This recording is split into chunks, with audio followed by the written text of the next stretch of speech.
নমস্কার। জসাইতলার মেলা বেতাই টেহট্ট শ্যামনগর অঞ্চলের প্রসিদ্ধ জসাইতলার মেলা গোপীনাথের মেলা হিসেবে পরিচিত।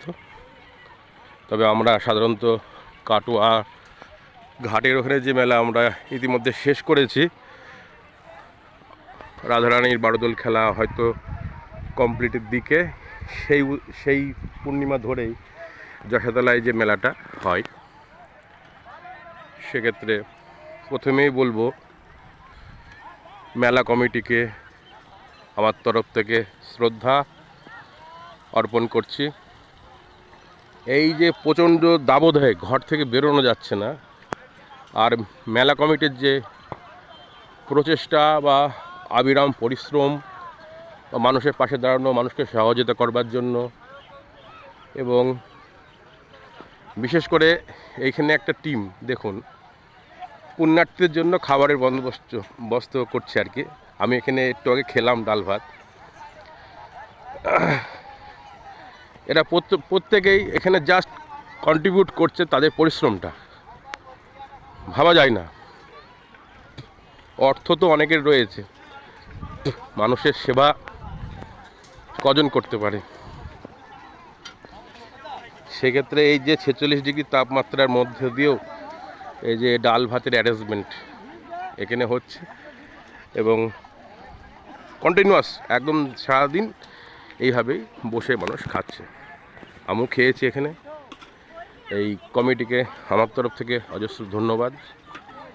এবং বিগত 10 বছর ধরে মেলাতে আসছি, তবে মেলাটা এবার একটু যেরকম একটু ফাঁকা ফাঁকা দোকানপাট হয়েছে।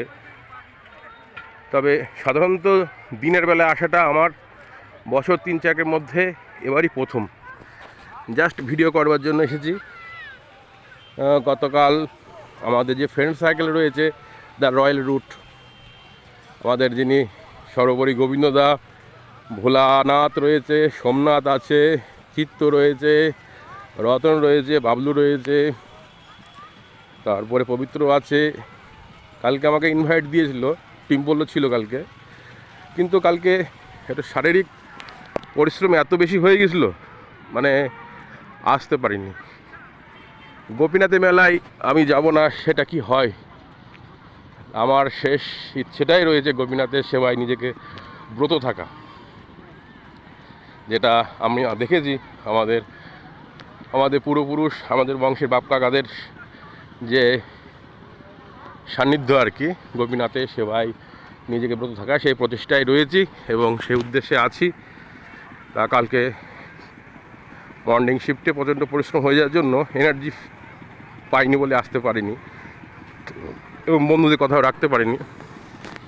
বন্ধুরা হয়তো কিছু মনে করেছিল যে আসলো না। তা কালকে বন্ধুদের আমন্ত্রণ আমি ডাকতে পারিনি, তবে এর জন্য লট অফ থ্যাঙ্কস দিচ্ছি তোমাদের। আজকে আমি নিজে চলে এসেছি, মন্দিরে প্রবেশদ্বারের কাছে রয়েছি। এদিকটা ভবানীপুর রাস্তা গেল, এবং এদিকটা যেটা শ্যামনগরের পরে আশরফপুরের যে মোড়, সেখান থেকে মাঠে মাঠে শর্টে আসা যায়। রাস্তাটা প্রচুর স্টল হয়েছে এবং কেনাকাটা খাওয়া দাওয়ায় ব্যতিব্যস্ত মানুষ রয়েছে। টুকিটাকে ছোটো মোটো অনেক আশ্রম এদিক ওদিক হয়েছে, এবং পরিষেবামূলক সেবামূলক সবাই কম বেশি সহযোগিতার হাত বাড়িয়ে দিয়েছে এখানে।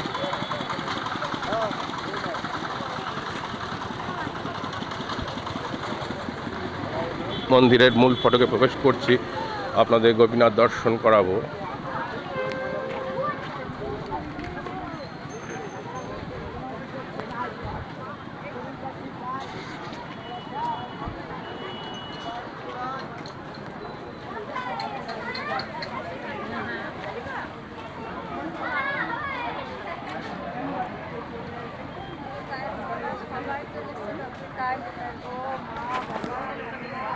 গোপীনাথ দর্শন করালাম আপনাদের।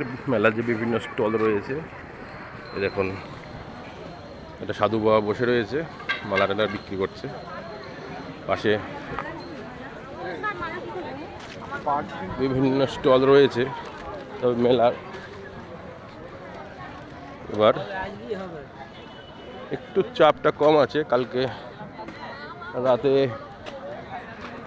সেই মৃদু ভূমিকম্পের মতন হালকা বৃষ্টি এবং দু একবার মেঘ ডাকা হয়েছিল।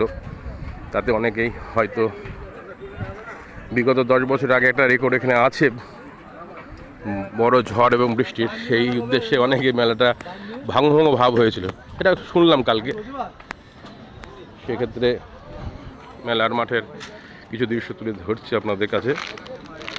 এখনও কিছু কিছু টেন্ট কমপ্লিট হয়নি এবং মেলায় সর্বোপরি যারা পুণ্যার্থী হয়তো রাতের দিকে আরও জমে উঠুক, এটুকুনি চাই। ভগবান শ্রীকৃষ্ণের চরণতলে আশ্রয় সবাই হোক এবং ভগবানের আশীর্বাদ লাভ করুক। আপনারা মেলায় আসুন, দর্শন করুন গোপীনাথের মেলা। সুস্থ থাকুন, ভালো থাকুন, নমস্কার।